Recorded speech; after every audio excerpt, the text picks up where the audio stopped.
もし日本で核戦争が起こってしまったら、核戦争の末文明が滅んでしまったかつての日本、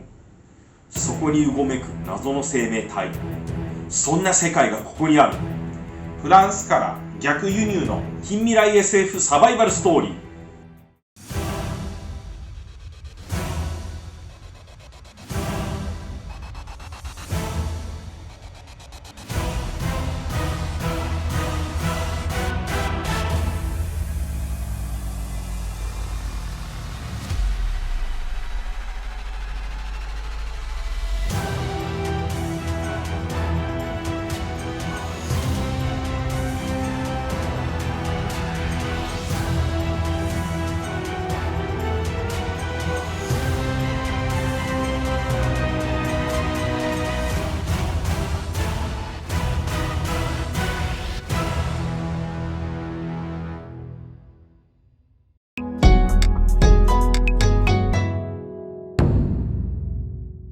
毎度アイキーです。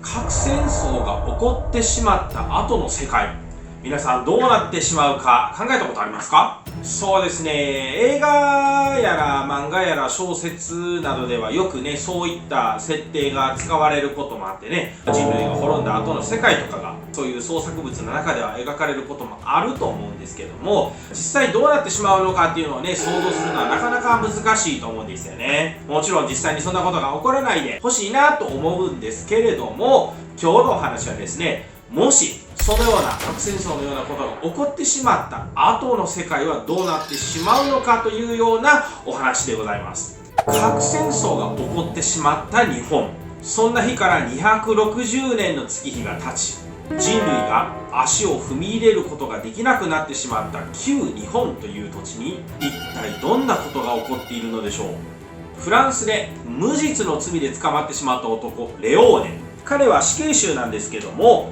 他の死刑囚たちと共に核で滅んだ旧日本に行き、そこでとあるミッションを達成することを命じられます。見事ミッションをクリアすれば死刑を免罪してもらえるという条件が付けられるんですけれども、レオーネは身ごもった妻に再び会うためにミッション達成を心に誓うんですね。そのミッションとは、旧日本にあるとされているトラツグミという名の兵器に関する情報を持ち帰ること。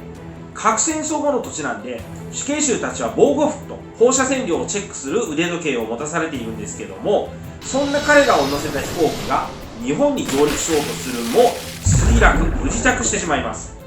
そこでレオーネが目にしたもの、滅びた都市と異形の生物たち。果たしてレオーネは無事に生き延びて見事ミッションを達成できるのか。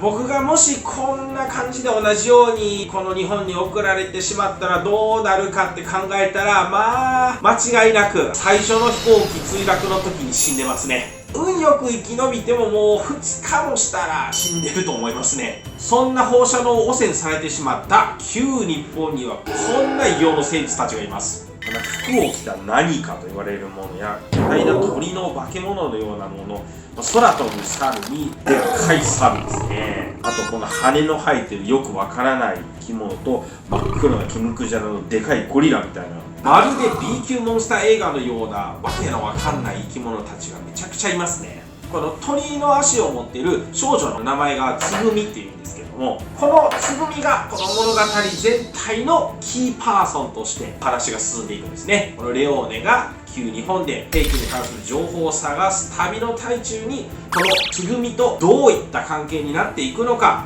この2人がどういう風な結末を迎えていくのかっていうのが見どころとなっております。さあ果たしてレオーネが無事目的を達成することができるのか、皆さんぜひご自分の目で確かめてください。かくいう私もですね、この動画を撮影している時は最終巻がまだ発売されておりません。この動画を撮影した数日後にね、最終巻が発売されることになってますので、私もちょっとこの後どんな展開になるのかも楽しみで仕方がないというところですね。この動画をですね、実際にアップロードしてオンラインで見れるようになったらですね、僕はもうその時にはこの物語の結末をね、どうなるかっていうのが知っていると思うと感慨深いですよね。